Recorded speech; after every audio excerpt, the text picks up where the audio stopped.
Good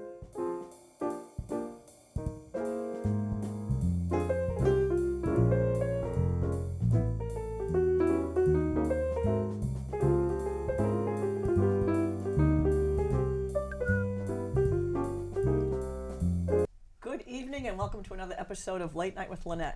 I'm Lenette Peterson, your host. A few weeks ago, during my Maggie moment, I had stated that you could tell how Maggie stands on an issue by listening to Senator Kelly Ayotte. Well, once again, Maggie can't decide for herself. Imagine that. She is jumping on Senator Ayotte's coattails once again. The woman just can't think for herself. Now, back in 2008, the current occupant of the White House announced that he would be closing Guantanamo Bay military prison. Of course, Maggie has jumped on the bandwagon with that as governor, and then when she first came into the Senate race, she was saying, oh, she's all for closing it. However, Senator Kelly Ayotte does her homework. She's spoken with constituents. She has spoken with people, and they are very concerned about releasing the people from Gitmo and bringing them to the States even as prisoners. So now all of a sudden, Maggie doesn't have a stand. All of a sudden, who knows what Maggie says? Who knows what Maggie's thinking? She has now gone mum on the issue. You know, really, folks, do we need someone like this down in D.C.? We have enough whack jobs down there. We don't need to add to it. Vote no for Maggie Hassan. Hilarious Clinton is making news yet again. Oh, this woman never stops. The email dump is back headlines again.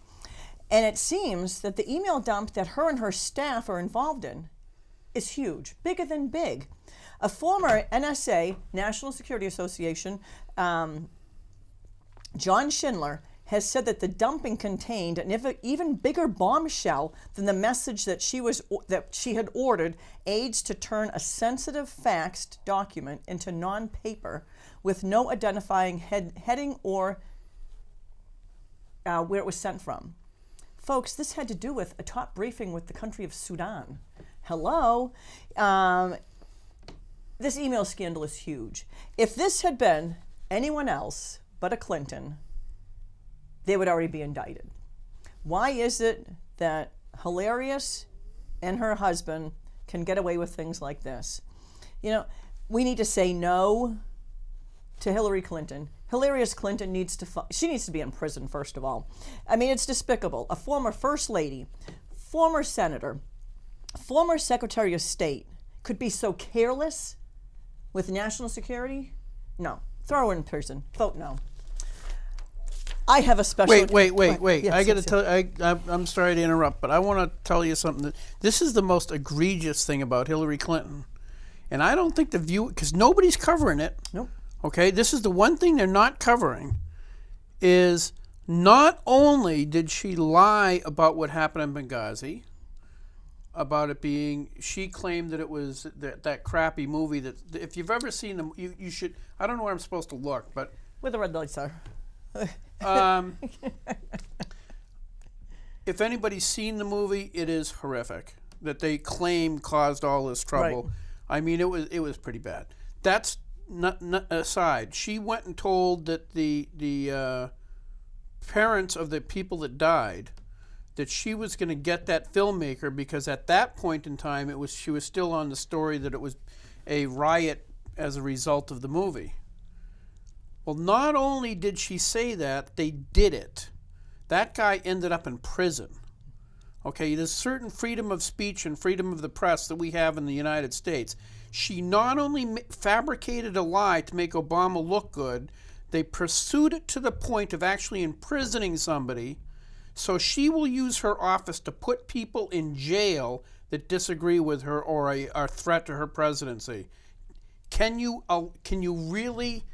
morally allow somebody with that lack of morals in the White House, period. I mean, that, to me, that's enough right there to disqualify her, besides all the other crap. To throw a completely innocent man in prison to cover her own lies, it's deplorable. Just to help to fabricate the lie. That's all it was for. Deplorable. And anyway, yes, sorry. My special guest who likes to interrupt me. Special ed, they call me. Yes. Representative Gary Hopper. You represent Hillsborough District 2, I believe. Correctamundo. Yes. And you actually live in the town of... Where? Big city. Where? Yes. Yes, where? Welcome to Late Night with Lenette. Nice coat. Isn't that stunning? Maybe.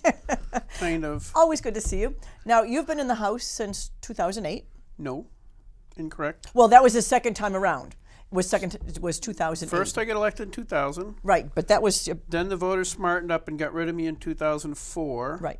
Then I got back in 2007 in a special election because I'm special. Ah, there you go. We knew that. And then I've been in since. Okay, gotcha. So I've done... Well, I knew you were in basically before, and then there was 12 or so years of the last 15. Right.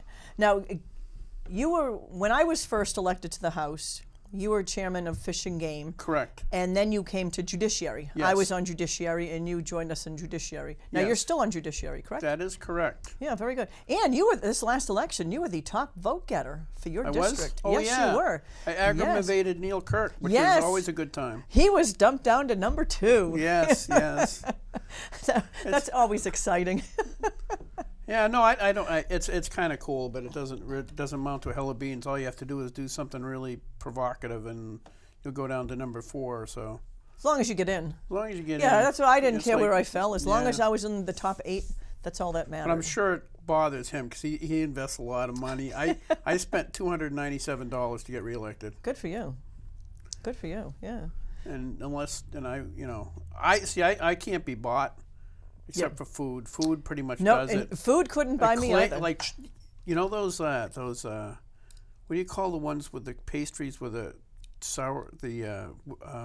cream cheese in them? Cannolis. No, that's I will vote for cannolis. I know that that's wrong. Anyway, sorry. Yeah, no, I didn't go to a free breakfast or a free lunch unless I supported the bill. If I didn't support I didn't. Nope. Well, no, see, you got it wrong. Okay. Nope. Tip O'Neill basically said many years ago, obviously, because He's been dead. dead for a long time. Yeah. Tip O'Neill said that if you can't accept money from somebody and then turn around and vote against them, you don't belong in politics. Well, in New Hampshire, it's the same thing, except it's food. If you can't accept a free lunch from somebody, then turn around and vote against them, you don't belong up there. And I can do that with, well, I have no conscience. Well, their so food, that helps. to me, the food would just taste nasty. Like, I went to one of those, the Loose Women breakfast once. The Loose Women Yeah, the breakfast? Loose Women. Yes, the pro-choice people. I thought Representative you were talking about. I thought you were talking about that bill to legalize prostitution. No. Oh. No. Representative Nodder and I always refer to the pro-choice women as the Loose Women. Okay. Yes, and they had a breakfast going on, and I went and bought a chai tea from the cafeteria. Right. That's when they had chai tea. They don't anymore. I'm glad I'm not there. Right. And we just walked through, and I can't imagine what their breakfast would I taste just like. stole your pen. That was pretty good. No, it's not my pen. Actually, you would like my pen. I Oh always yeah. use my, I was always trying. my Second Amendment pen. Because it says in the Bible, "Thou shalt not," Steal. No, not steal. What was it? Covet. Covet thy neighbor's Yes, I know you used pen. to covet my I covet pen. your pen all the time. I was sitting next to her for a while. It's like, wow, I want that. Yeah, it is just way too good. Nothing It is. says I love you like lock and load. Exactly. They had these made for my husband and I for our anniversary, our wedding That anniversary. seems rather appropriate. Yeah. And his was cool. This section on his pen, since he's a hunter, was an actual antler. Oh, really? It was hollowed out. And mine, I told him I like purple. You can't tell it's purple anymore. I can tell that by your jacket. So There it you go. matches, yeah. Well, no, I said I liked the color purple. So this is the same wood they make purple hot metals out of. You know, the purple is actually wood. Well, this is the same wood. No way. Yeah. That is cool. Yeah, it's not leaving my hand. I don't trust Anyway, you. I don't blame you.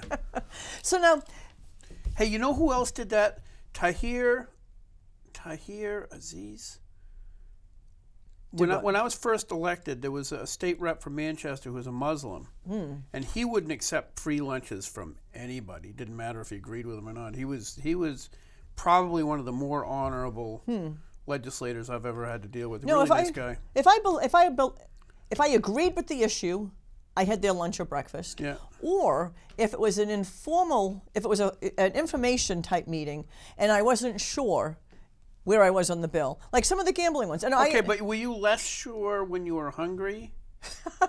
No, No. I'm not, I'm not trying to infer anything. I'm just guessing. So. And I did have fun with a couple of our committee members in Yes. judiciary. Yeah. Two very, very pro-choice socialists that served on judiciary with us That narrows it down. came to one of our pro-life lunches. Yeah. So I said to Representative Nodder, I am going to have a little fun with these two.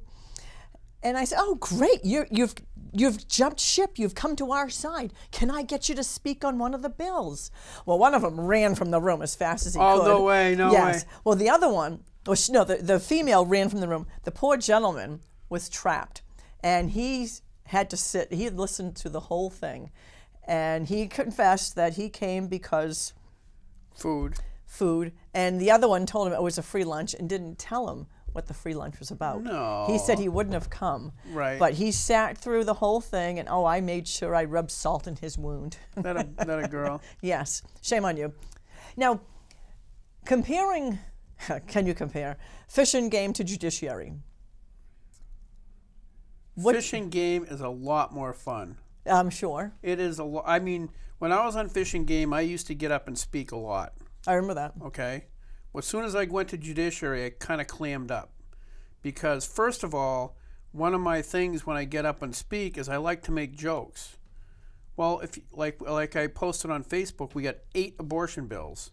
There's nothing very funny about that. No, there's You not. know, so that and also I restrict myself to getting up and speaking only if I completely understand the subject. I mean, like, really understand it. Not, I mean, like, you and I both know that there are certain bills, if, let's say it was a pro-abortion bill, I'm going to vote against it. Right.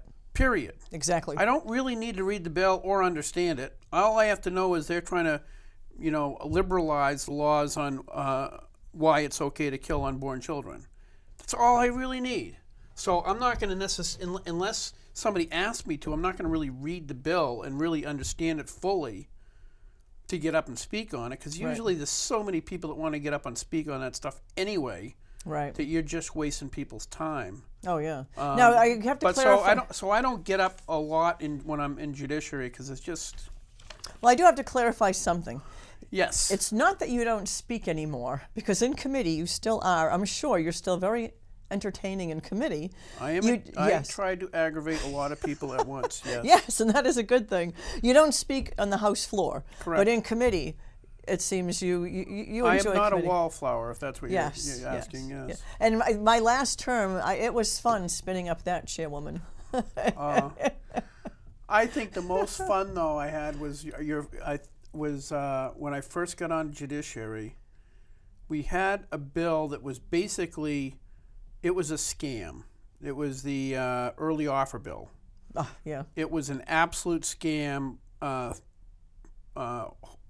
put on us by the hospital lawyers to try to minimize their liability. That's all it was about. It was sold as something completely different. That's how they sold it. But anyway, one of my problems with it is that I knew that the insurance, this is early offer, like if you've been injured in a hospital, the doctor takes off the wrong finger when he's supposed to take the right, he took the left, whatever it is, they screw up. Early offer was to try to, for those smaller cases, this is what they said, smaller cases, so that they could litigate it more efficiently without paying lawyers hundreds of thousands of dollars to get, a $10,000 settlement. But anyway, I knew that the way this was set up, that the insurance companies would just lowball people, and because once they've accepted to be in the system, they were stuck. That was it. It was ironclad. Because after that, if they tried to go back through the regular process, it was the Herculean, the hurdles they had to get over were just unbearable. So the lawyer for the lobbyist for the hospitals got up and he says, just to let you know that there's no lowball offers in this legislation. I says, oh. And then this is what we got to deal with as legislators. Then within 3 minutes, he says, in the event that an offer is too low, this is the process they go through. Yeah. What? Okay, so he contradicts himself in a span of 3 minutes. And then somebody else says something about, well, why would the lawyers necessarily? And he says, well, lawyers have an ethical guideline they have to go by. And so I asked a question. I says, yeah, I just want to say thought your testimony is very interesting because I've never heard lawyer and ethics in the same sentence before. and remember that Guida got wicked mad at me, and Lucy Weber got wicked mad at me, and they asked me to apologize. No, not gonna happen. Anytime you can spin up a lawyer. Oh. Yeah, you weren't there. I can remember my first caucus with judiciary, just judiciary. It was Republicans on judiciary. Yeah. Wetback freshman. I know nothing about judiciary. I only got put on there because of my mentor, the Honorable Nancy Elliott, made sure that I'd got on judiciary. So Bob Rowe was talking, and Greg Sorg was the vice chair at the time. Greg was awesome. Yep. Well, they're talking, and Greg says, "Oh, it sounds like we have a lot of lawyers on the judiciary. Raise your hand if you're a lawyer." So all the lawyers raised their hand, and I'm like, "Oh my word!" And so then Bob Rose says, "Well, let's have everyone introduce themselves, and I'll start with my freshman clerk because I was also Nancy threw me under the bus for clerk." Right. So he gets to me, and I said, "Well, I'm Representative Lenette Peterson from the town of Merrimack, and first of all, I don't even like lawyers. I don't know why I'm on judiciary." That's awesome. They all just look at me like, "What?" Well, the thing is, there is a conflict of interest. Yes. Absolutely. A lawyer should not be in the legislature. Mm-hmm. I agree. The reason is you have a separation of powers. Lawyers have an obligation or a loyalty to the Bar Association, which is directly connected to the courts. Exactly, yeah. The Supreme Court. And the same with judges, throwing Representative Bob Rowe under the bus. Absolutely. Yeah, they shouldn't be on judiciary. I think they could be there on an advisory capacity to say, hey, well, this you don't want to do this because of the legal problems with this, not policy problems. Right. But they should, not be in the legislature, and definitely shouldn't be in judiciary, because judiciary is a kind of a passive oversight committee for the Supreme Court. Right, I agree. Okay, yep. But if the people on the committee are predominantly lawyers, they're not going to oversee them. Oh yeah, yeah. Because their law practice could get destroyed if they attack the. There's such a huge conflict there. It's massive and very and annoying. the question, oh my word, they like hearing themselves talk, and they like asking questions. I used to give the dirtiest looks as the clerk. I wouldn't write questions down. No, I refused to write their questions. Yeah. And I would give dirty looks, and I would grumble, and I would say, "That's enough. Let's move on." And Representative Rowe would say, "We need to let everyone speak." Yeah. He didn't gavel me. Now, Chairwoman Smith gavelled me a few times, which I looked forward to. It was not a good week unless I got gavelled. Exactly. Oh, can I tell you the worst one I did? Lucy Weber is another one of the lawyers was on the committee. I call her the evil stepmother. Well, whatever. I'm not calling her evil, but anyway, she was. Heather is one of the women that works up there as a secretary for the different committees. Really nice lady. This is when I was chairman of Fish and Game. I went in there because Heather was my secretary, and I had a question for her. And she and Lucy Weber are talking about going up north and where they like to stay, and they're going on and on about how they like to stay at a nice place because they know the sheets have been cleaned. And so when they were finally done, I said, "Well, I don't know about you ladies, but when I go up there, I'm on my motorcycle, and I'm just looking for a place to lay my head. So I always look for the place that, rents by the hour." Lucy Weber got so disgusted she walked out. It was like a wicked good score on that one. You missed it. I don't think you were in judiciary yet when she actually took her papers during a hearing and just threw them in the air. Yes. Oh, she got so fed up with Brandon Guida. Oh, yeah, those two there's a love-hate relationship going on there. Well, she just tossed all her paperwork in the air. And that's awesome. Yeah, it was stunning. It's pretty funny. Now, do you miss being a chairman? Yeah, Yeah? I liked it. It was fun. It was a lot of fun. Because you got a special parking place. Yeah, I got a special parking place and everything else. Yeah. Yeah. A lot of work, though, I would guess. It's a lot more work, Yeah. because you have to schedule, try to figure out scheduling the room, and judiciary is kind of different because that room is exclusively judiciary. Right, because it's so insane. Yeah, because it's so constant. I think we get 60-something bills for this, which means that we do a lot of things very poorly. Right. Fish and game, you had, maybe what, a dozen? No, if that? usually 20 or something, but it wasn't that light. It was pretty light workload. But it was fun stuff, Right. Oh, whether yeah. we should open up, have bear baiting and things like that. And so there was a scheduling of the room, because that same room is used for other things, Right. because we're not using it all the time. So Right. they do a pretty good job in very limited space trying to get everything done up there. So there's a lot of scheduling. There's a lot of we had problems with a couple of the Republicans who were rhinos trying to undercut my authority and stuff like that, and I had fun with them. Yeah, they're always up there. Yeah, I remember my freshman year, Judiciary had 88 bills. It was That's insane. insane. You can't do a good job No. on 88 bills. Yeah, and there was one rep.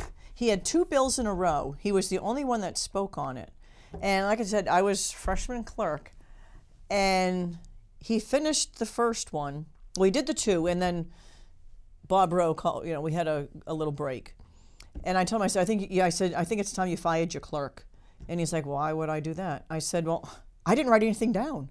I have no clue what that man said on those 2 bills, and he said, I'm a retired judge. Look what I wrote. He had nothing written down either. He goes, I don't know what he said either. I said, okay. He goes, you're stuck being clerk. I didn't get out of it. Well, that's the other thing too, is that's irked me over the years. It's like if you look up my name on the state website, you'll see that I sponsored 2 bills. You know why? Because you have some, I don't know. First of all, there's a lot of legislation in the New Hampshire legislature that is strictly there to legislate for other legislators. Exactly.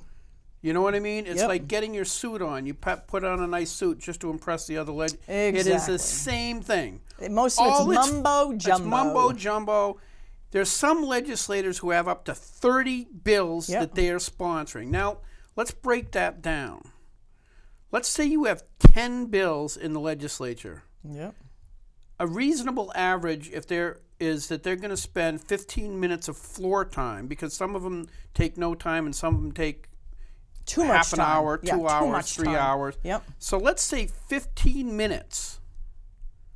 Okay? If you let's do 8 bills because it's easier to do the math. So if you got 15 minutes a bill and you got 8 bills, that's 2 hours. Times 400 people times 4 is 8,000 hours of people's time you just stole. Yep. Because you have this delusion of grandeur that you're going to get up and make some speech that's going to put you on CNN or NBC Exactly. or some, I don't know what it is. Yep. Exactly. But it's insanity. Now, I was very fortunate. Like we have 8 abortion bills. Yeah. Now, I agree with all 8. Right. But you guys can't get together and work on one, Exactly. Yeah. Yeah. and try to get just it through, where your probability of success becomes greater because you're concentrating on one thing. No. Yep. And it's I the hear- same and people on all the exactly. bills. And some of them will speak on each bill, and they'll speak for a half hour. Now, I would always, whenever I spoke at the well, it was less than 3 minutes, and I never took questions. I just told If you- jokes and sit down. If you had a question, you should have asked beforehand. I'm Right. not going to waste people's time. And there was a Democrat that sat behind me my second term, Yeah. and a few times I got him to vote my way just because I spoke for less than 3 minutes and I didn't ask questions. And he said, "You got my vote? You just didn't." And he said, "You spoke 3 You didn't minutes. waste my You time." you didn't waste my time." And I'd get his vote. If more people would do that, you'd get more votes. Yeah. Now I'm going to switch the topic. Okay, good. You got a TV show in Manchester. Yes. And you have a live TV show. in Manchester. Live. Yes. Yeah. And We're going to be talking about prostitution this week, I'll tell you Ooh. that. Oh, yeah.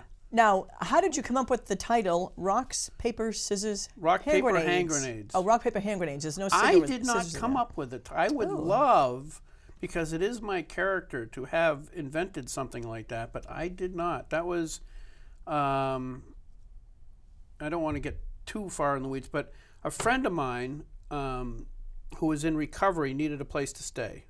She was coming from Colorado, I think it was Colorado, back here to visit with her kids. She's actually quite, I didn't know it at the time, but she's pretty well known, renowned, Cheryl Mayer. And really nice lady. And so I arranged for her to stay next door with my mother because I knew she's a very pretty gal and I knew that she was vulnerable. And I didn't want to see her get hurt. So she stayed there. And she got killed, murdered by a guy in Ware. Yep. But in the interim, in the 4 or 5 months that she was home trying to reunite with her children, she got this guy Mike Egan from Manchester to start to sponsor a show, and she did a show called The Mayor Report. And she only did it for like 3 weeks and then was killed. And then me and her, some of her friends got together and did a show to kind of commemorate her, not to talk about how she died, because who the heck wants to hear that? Right. Oh, yeah. Just talk about how she lived and what kind of person she was. And then the guy said, well, I've already paid for a year. You want to finish it out? And then we had to come up with a name, and he came up. Mike Egan came up with the name Rock, I know Paper, Hand Grenades. Mike the photographer. Yes, Mike the photographer. Nice guy. Oh, yeah. Great guy. Yeah, yeah. So he was my producer for the first few years, and then and he came up with a name. I'd love to take credit for it, but... So now, a live show, I mean, that's pretty intense, I would think. No, I don't think of it that way, because you just have to be careful with cussing. That's about it. Yeah. Now, you can have call-ins. Yep. And do people... Yeah, sometimes. It depends on what we're talking about. If we're talking about guns, people always want... sometimes they'll had Evan Knappen or Bob Clegg or Petty Dean and some people in the gun industry or the culture, so to speak. And people will call in and ask questions. Well, can I carry one, here and there and stuff like that. Yeah, very knowledgeable. But that's typically the most calls we get are on firearms issues. Gotcha. Yeah, I always have a stack of Penny Dean's business cards in my backpack, just in case. I'm always giving those out to people. If they have a gun question, here you go. Yep. She's probably the most knowledgeable. Yeah, well, Evan Knappen's really sharp, so I like him. Yeah, Bob Clegg's pretty darn sharp, too. Yeah, Bob's good, too. Yeah. But, yeah, anyway, so that's the most calls we get. Oh, very good. Any obnoxious calls come in? Not typically, no. It's really weird, but no. You would think so. The only, no, I can't think of. There are people that go on and on. They'll ask a question, you try to answer it, and they say, yeah, but what about, and then you have to shut them off because it gets. They just want to hear themselves on television. Yeah, pretty much. Yeah. But other than that, no, not really. Oh, very good. Oh, we are at the end of our show. We are? Yeah, that goes quick. Covered anything wicked cool. I know it. That goes by quick. How much time we got? We have 8 seconds. 7. That's it. Oh. Well, I thank you for being on my show. Thank you. Yes, I'll have you on again since it went so fast. I know. I wanted to talk about the prostitution. Yeah. There you go. Well, this is, again, Lenette Peterson. I thank you for tuning in. Look for the schedule next week for Late Night with Lenette. Good night and God bless.